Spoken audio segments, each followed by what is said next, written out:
今時今日去睇戲，一定會有聲效同配樂，但係有聲電影未出現之前，當年嘅觀影體驗同而家有乜唔同呢？1920年之前，戲院普遍都係播默片，但係默片唔一定只限於靜靜地咁睇。當年戲院會請樂師駐場，比較高檔嘅戲院甚至會有管弦樂團即場演奏，幫電影配樂之餘，同時遮一遮戲院入面觀眾發出嘅雜聲。歷史上第一套有聲影像係1895年出現，當時電影放映機仲未面世。喺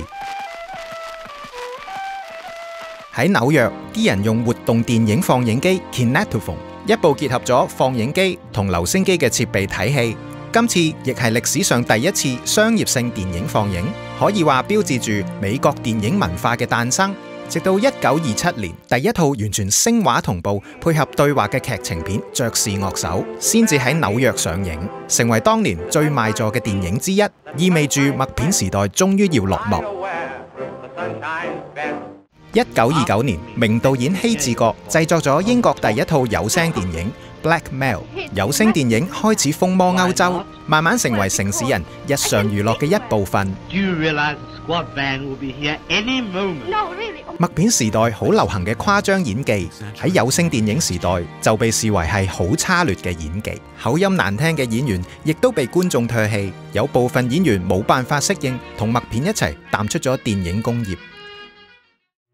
This is a strip of 35mm film, and this is the optical soundtrack. It's the method they developed by the 1930s to actually put sound onto film. Proper recording of sound as well as playback had to be exactly synced, and the standard of 24 frames per second was established in order to keep consistency in theaters and in the pictures themselves. 有聲電影嘅出現，令到電影人 Jack Foley 諗到，幫畫面實景填補唔同嘅寫實聲效，去增強電影嘅臨場感。後嚟專門根據電影畫面去整寫實聲效嘅人，就叫音效師 Foley。現代嘅聲效製作仍然都參考 Foley 當年嘅做法。觀眾喺電影裏面聽到嘅每項細微聲效，例如開門聲、腳步聲、衫褲嘅摩擦聲，以至奇特嘅聲效，例如怪獸嘅叫聲、太空船升空、激光劍嘅聲效，都係由 Foley 負責想像同錄製。最近上映嘅台灣紀錄片《疑音》就展現咗資深音效師胡定一點樣一手一腳整聲效。電影聲音一直以來都是比較被忽略的部分，因為你會覺得理所當然就是這樣，但其實前面有很多很多人的努力。師傅在開始進入這個產業的時候呢，台灣的電影是算是最蓬勃的年代。當年可能一年有超過200部的電影在生產，那怎麼可能生產那麼多？所以大家動作就要非常快，而且當年是把聲音是錄在底片、聲片上面，就是它還是全部是類比的狀態。可能你錯了一個就要全部重來，那真的會被罵死，而且可能會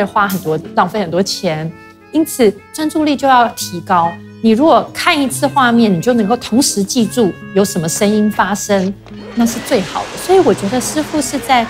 這樣子的環境下被磨練出來的，快很準，才能夠因應那麼大量的片量。之後杜比有5.1嘛，那它的軌道數變多了，聲音可能從前左前右，然後後左後右都會來的時候，在製作聲音的精細度和層次就要分得很多。在胡師傅這一代，就是從傳統類比到數位的這一代，他們怎麼去面對這個技術上的衝擊？因為跟他們熟悉的底片是不一樣的時候，他怎麼樣去找新的出路？所以這個傳承到底應該怎麼做下去？我覺得應該也是每個國家的 Foley artist 都會遇到的問題。